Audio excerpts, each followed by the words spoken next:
Hello students, आज मैं start करने वाला हूं aggregate demand and related concept का पार्ट 4 वीडियो।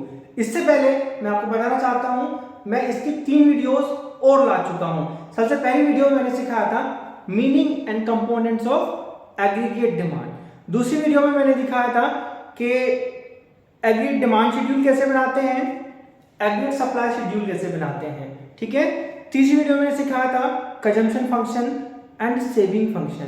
और आज मैं आपको सिखाने जा रहा हूं एपीसी क्या होता है, एमपीसी क्या होता है, एपीएस क्या होता है, एमपीएस क्या होता है, और इनके बीच में रिलेशन बताने जा रहा हूं, डिफरेंस बताने जा रहा हूं कि कैसे हम इन टॉपिक्स को पढ़ने के बाद अपने न्यूमेरिकल को कवर कर पाएंगे बेटा।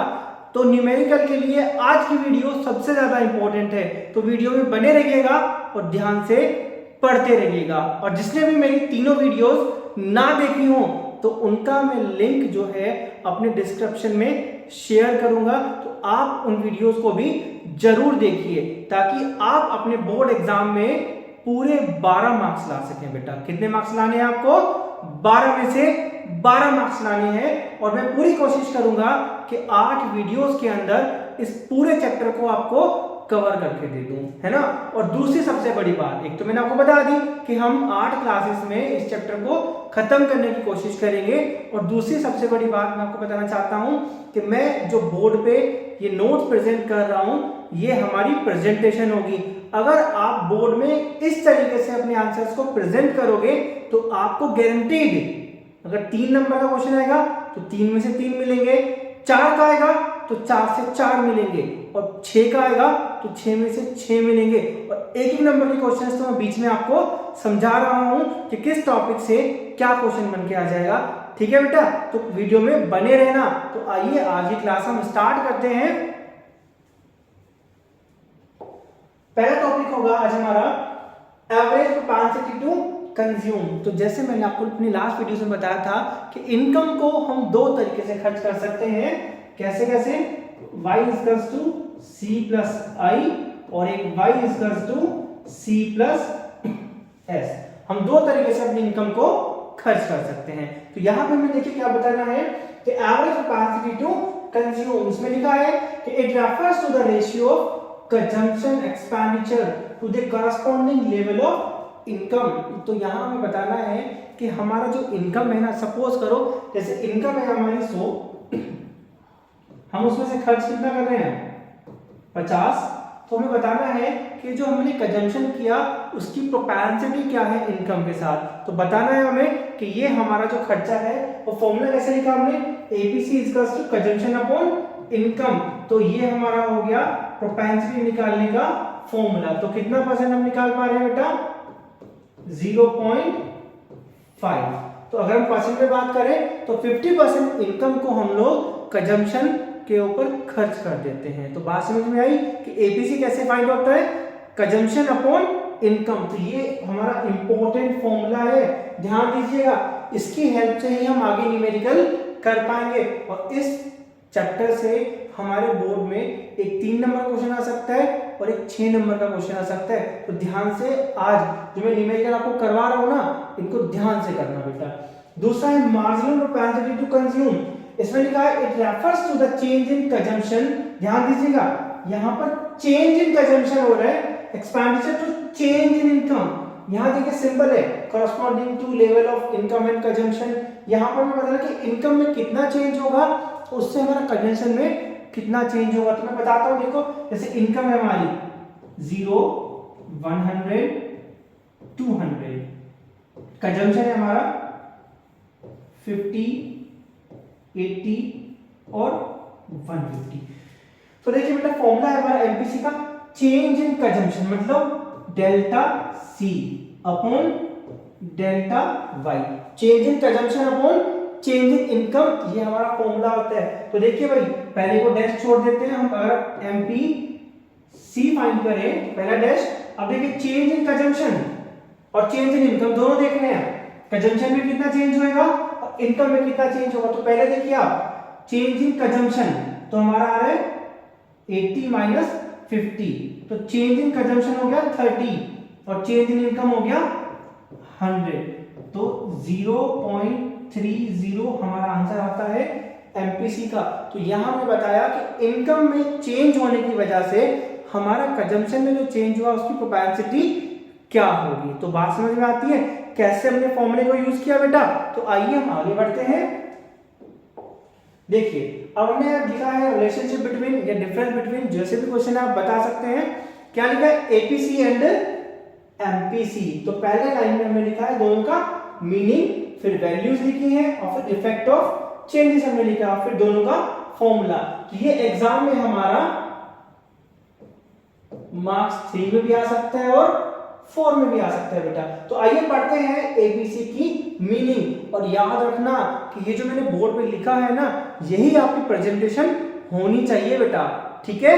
देखिए क्या लिखा हमने, it is a ratio between total consumption and total income at a given level of income of the country. तो मतलब जो भी इनकम है उसमें से जो भी हम कंजम्पशन करते हैं उसी को बोलते हैं हम लोग एवरेज प्रोपेंसिटी टू कंज्यूम। और यहाँ क्या लिखा है? It is a ratio between change in income and change in consumption. तो ये हमसे कह रहा है कि इनकम में कितना चेंज होगा और हमारा कंजम्पशन में कितना चेंज होगा बेटा, वो हमें प्रोपेंसिटी में बताना है। दूसरा लिखा है हमने वैल्यू, लिखा the value of APC can be greater than 1 हो सकती है when consumption expenditure become greater than 1। तो यहाँ पे लिखा है कि एपीसी की वैल्यू जो है वो मोर देन 1 हो सकती है। बट इधर लिखा the value of MPC always between 0 and 1।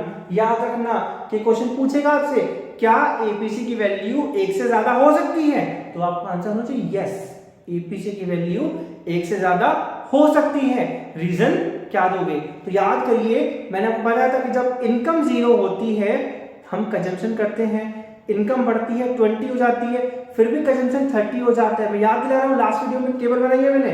तो इनकम कितनी हो गई? 30। फिर भी देखिए अगर इनकम जो है वो 30 हो गई, सॉरी कंजम्पशन 30 है तो इनकम 20 है, फिर भी तो आंसर 1.5 आ रहा है। तो हमारा जो है एपीसी जो है वो मोर देन 1 हो सकता है, but APC can not be more than 1। ये एक एक नंबर के क्वेश्चन है, ट्रू फॉल्स में आ सकता है, एमसीक्यू में आ सकते हैं, तो कैसे भी क्वेश्चन आ सकता है, गिव रीजन में क्वेश्चन आ सकता है। तो आपको दोनों बातें याद रखनी है।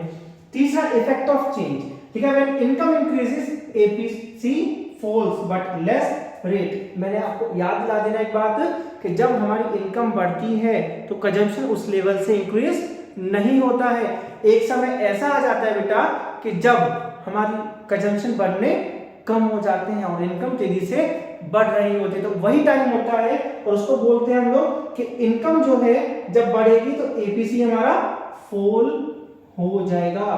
तो याद रखना, बट लेसर रेट से।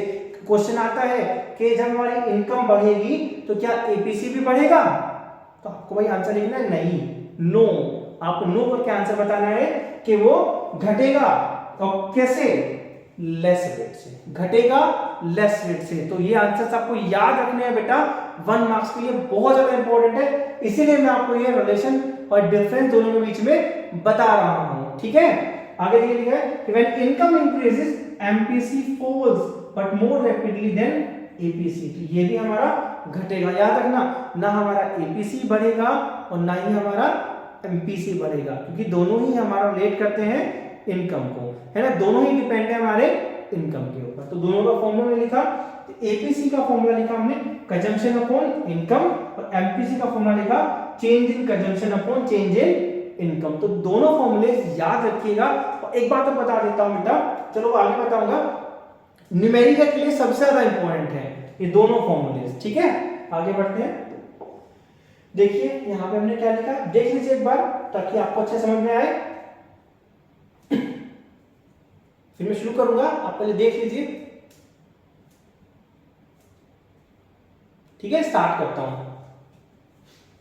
लिखा है average propensity to save, APS. लिखा है it is defined as the ratio of total saving to the corresponding total income of economic. तो एपीएस का फॉर्मूला है सेविंग अपॉन इनकम। तो मैं यहां लिखता हूं सेविंग अपॉन इनकम जो है वो होगा हमारा बेटा एपीएस का फॉर्मूला। तो इसकी हेल्प से हम लोग एपीएस कैलकुलेट कर पाएंगे, मतलब कि इनकम के बदले हमने कितना, जो इनकम थी हमने उसमें से कितना पोर्शन जो है वो सेव किया है। तो ये भी हमें बताना है किसमें, रेशियोज में। तो वैसे हम बात करते हैं किसकी, मार्जिनल प्रोपेंसिटी टू सेव। तो वैसे ही जैसे हमने एमपीसी पढ़ा वैसे हम पढ़ने वाले बेटा एमपीएस। तो देखिए क्या लिखा है, it is a ratio of changing, याद रखना जैसे ही एम वर्ड आएगा वैसे हम चेंज की बात करेंगे। क्या लिखे, change in saving to change in income is called MPS, it is known as slope of saving curve. याद रखना बेटा ये क्या चीज रिप्रेजेंट करता है, स्लोप ऑफ सेविंग कर्व को रिप्रेजेंट करता है। तो उसका फॉर्मूला क्या होगा एमपीएस का, change in saving upon change in income. तो एक बार आप इन फॉर्मूलेस को देख लीजिए, फिर मैं आपको इनके रिलेशन को भी सिखाऊंगा और बताऊंगा कैसे आपको हेल्प मिलेगी न्यूमेरिकल में। ठीक है, देखिए जरा ध्यान से। आइए आगे बढ़ते हैं, दोनों के बीच का डिफरेंस, एपीएस क्या होता है, एमपीएस क्या होता है। जैसे हमने पीछे पढ़ा था, पहले हमने दोनों की लिखा है डेफिनेशन और मीनिंग। क्या लिखा, it shows the relations between saving and increase at the given level of income in the economy, है ना। यहाँ पे हमने बताया कि सेविंग एंड इनकम का रिलेशन हमें बता रहा है। एमपीएस क्या होता है, चेंज इन इनकम रिप्रेजेंट करता है चेंज इन सेविंग्स, मतलब इनकम में कितना चेंज हो रहा है, हमारा सेविंग्स में कितना चेंज हो रहा है। ठीक है, तो उसी को हम बोलते हैं MPS. It is also known as slope of saving curve. तो याद रखना कि एमपीएस जो है वो स्लोप ऑफ सेविंग कर्व है। और याद बताता हूं आपको, फिर एक बार बताता हूं कि स्लोप ऑफ सेविंग कर्व क्या होता है, स्लोप होता है पॉजिटिव स्लोप, ऊपर की तरफ बढ़ता जाता है सेविंग कर्व। ठीक है, फिर वैल्यू क्या लिखी है इसमें, the value of APS can be negative when consumption expenditure become greater than income. ये कहना चाहता है कि जब कंजम्पशन ज्यादा होगा इनकम से, मतलब कंजम्पशन है 50 और इनकम है 30, तो इस कंडीशन में क्या होगा कि कंजम्पशन जो है वो ज्यादा है इनकम से, तो उस कंडीशन में हम लोग क्या करेंगे, अपनी सेविंग्स को यूटिलाइज कर लेंगे बेटा। क्या करेंगे, अपनी सेविंग्स को यूटिलाइज करेंगे और सेविंग्स उस कंडीशन में नेगेटिव हो जाएगी। और इधर देखिए, the value of APS always lies between 0 and 1। हमेशा याद रखना कि एमपीएस की वैल्यू 0 और 1 के बीच में ही होती है ना। ध्यान दीजिएगा किसके बीच होती है, 0 एंड 1 के बीच इनकी वैल्यू होती है। क्वेश्चन यहाँ पे घुमा फिरा के पूछेगा, क्या इनकी वैल्यू ग्रेटर देन 1 होती है, क्या इनकी वैल्यू माइनस में होती है।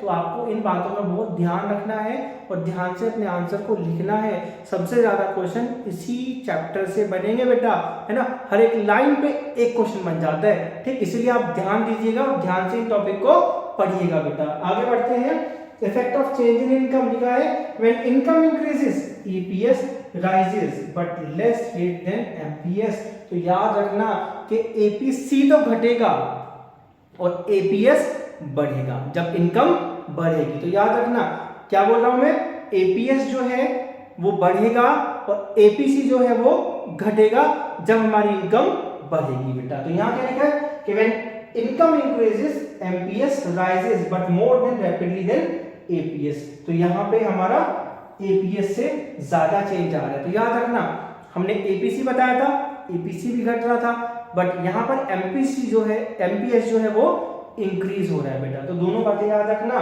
एमपीसी घटेगा, एमपीएस बढ़ेगा, ठीक है। और दोनों का फॉर्मूला क्या हमने लिखा है, एपीएस का फॉर्मूला सेविंग अपॉन इनकम और एमपीएस का formula change in saving upon income. तो दोनों बातें बड़े ध्यान से समझिएगा, है ना। एक बार देख लीजिए। अब क्लास में बने रहना, मैं आपको इसका न्यूमेरिकल सिखाने वाला हूं, टेबल सिखाने वाला हूं कि टेबल आप किस तरीके से फिल कर सकते हैं बेटा, ठीक है। क्लास में बने रहना क्योंकि अब मैं आपको इंपॉर्टेंट क्वेश्चन सिखाने जा रहा हूं।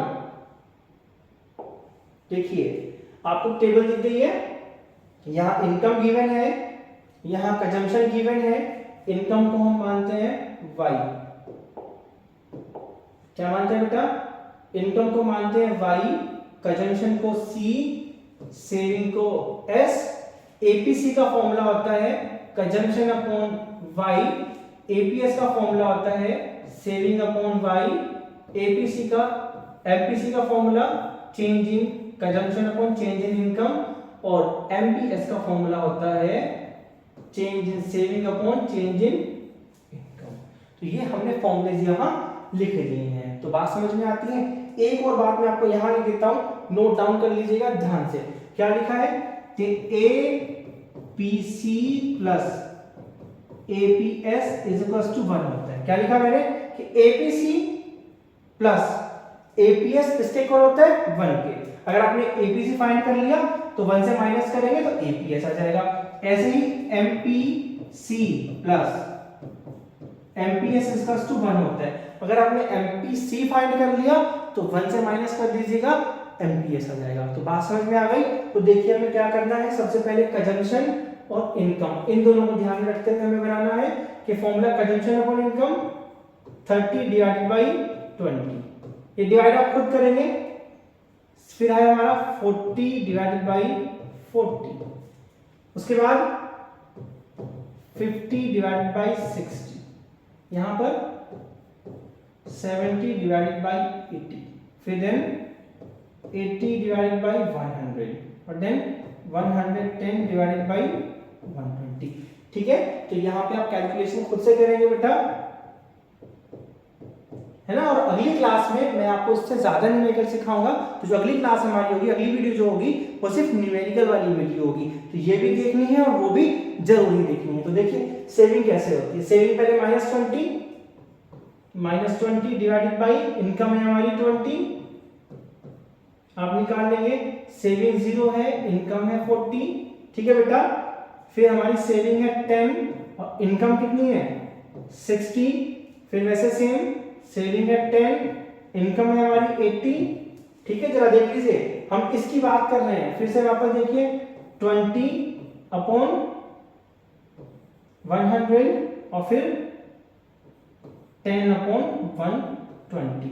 तो आप यहां डिवाइड करके अपने आंसर्स को फाइंड आउट कर लेंगे। सेम हम बात करते हैं किस चीज की, एमपीसी की। तो एमपीसी में चेंजेस आते हैं, तो पहले वाले को हम छोड़ देंगे डैश, क्योंकि पहले वाले में कोई चेंजेस है ही नहीं। अब देखिए एमपीसी में हम कंजम्पशन में चेंज देखते हैं। तो पहला कितना चेंज आ रहा है बेटा, 40 से 30 में जाने आवे तो कितना चेंज आया 10। और हमारा इनकम में कितना चेंज आ रहा है, देखिए आप ध्यान से 20। आंसर लिख देंगे। फिर हमारे पास वापस से 10 चेंज आ रहा है और उधर चेंज आ रहा है 20। मैंने फिर से लिखा 10 अपॉन 20। हमारा जो डिफरेंस है वो हर जगह सिमिलर है। देखिए यहां पे कितना डिफरेंस है, फिर से 20 का डिफरेंस आ गया हमारा 20 डिवाइडेड बाई 20।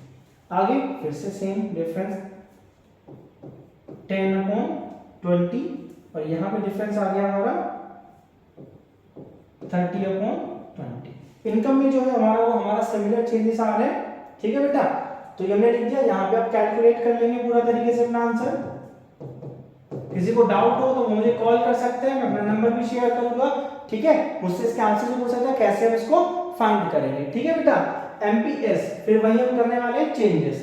तो हम क्या करेंगे, यहाँ पे चेंजेस रखेंगे। पहला 20 अपॉन 20, ठीक है।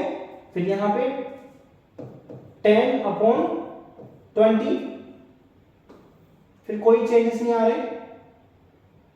0 अपॉन 20, ठीक है बेटा। यहां पर चेंजेस देखते हैं 10 अपॉन 20, ठीक है। और देन फिर से -10 अपॉन 20। तो आप यहां कुछ इस तरीके से अपने न्यूमेरिकल को पूरा कर लेंगे।